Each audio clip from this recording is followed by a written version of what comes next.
Pathways of the Heart by LaTendre, read by LaTendre. Chapter 5, Revisiting the Beginning. I knew the story of my birth.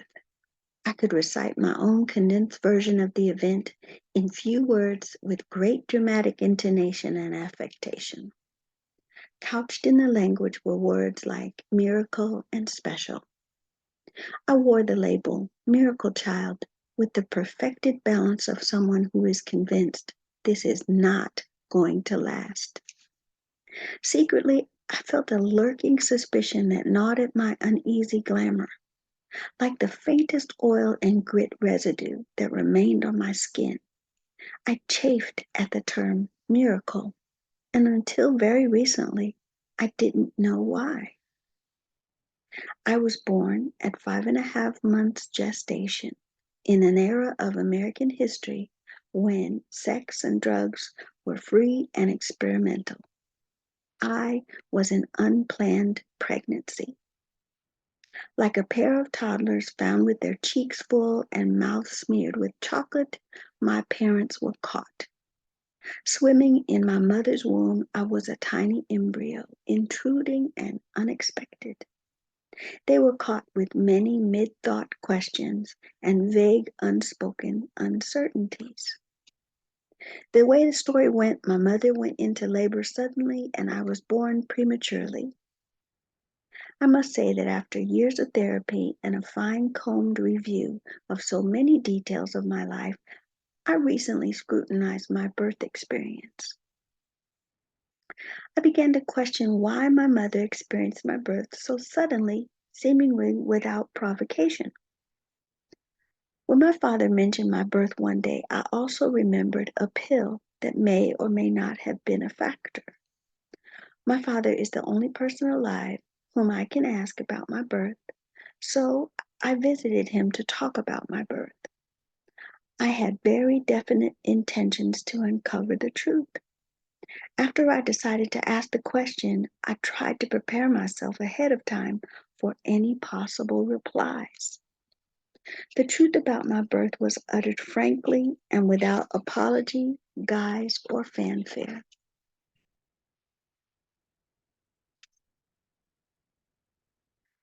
I sat near my father, and while looking in his eyes, I asked, "Daddy, did Mom take the abortion pill?" He said simply, "Yes.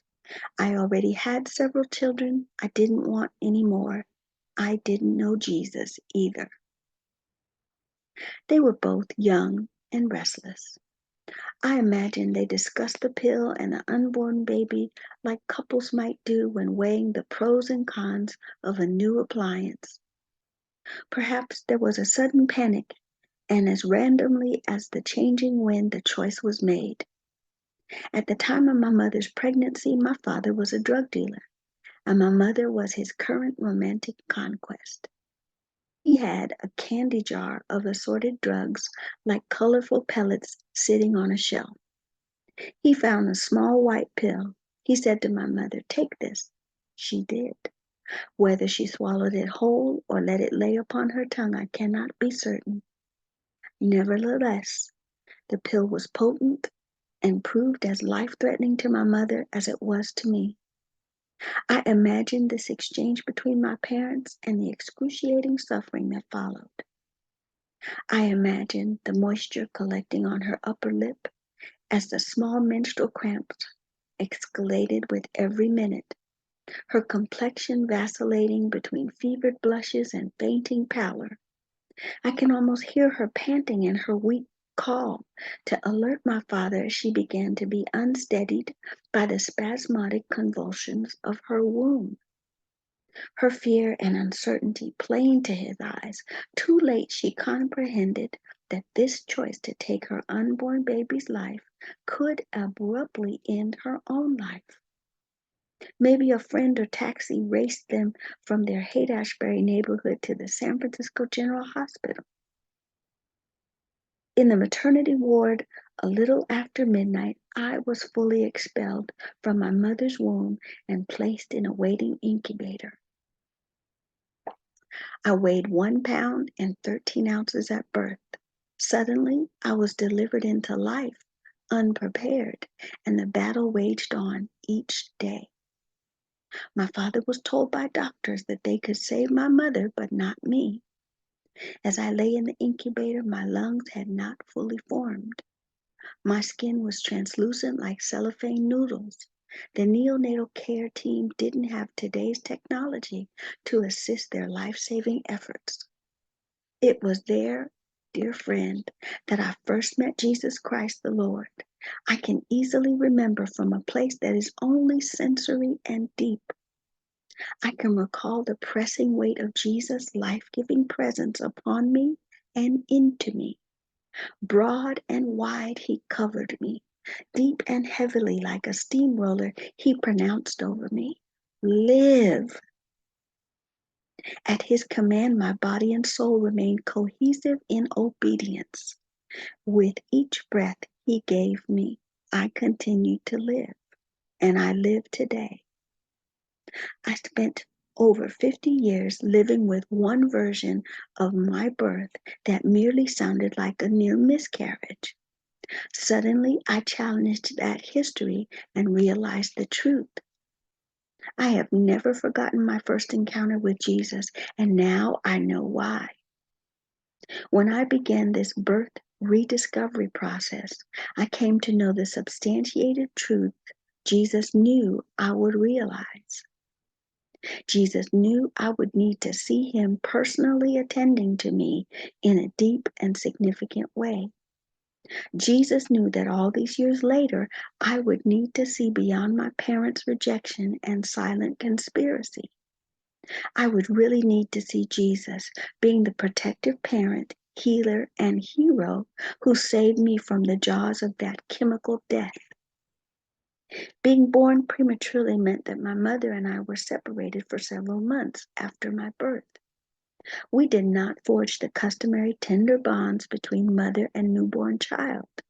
The bonds forged between my mother and I were made of rusted iron, grappling hooks, and mutual rage.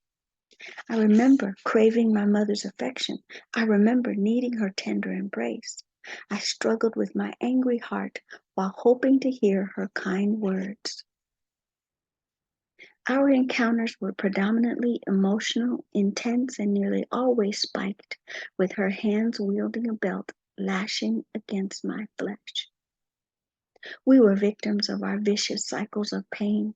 I was full of anger. I spent my anger with lies, petty thefts, rebellion, and bullying other school-age children. I expected my actions would garner my mother's attention.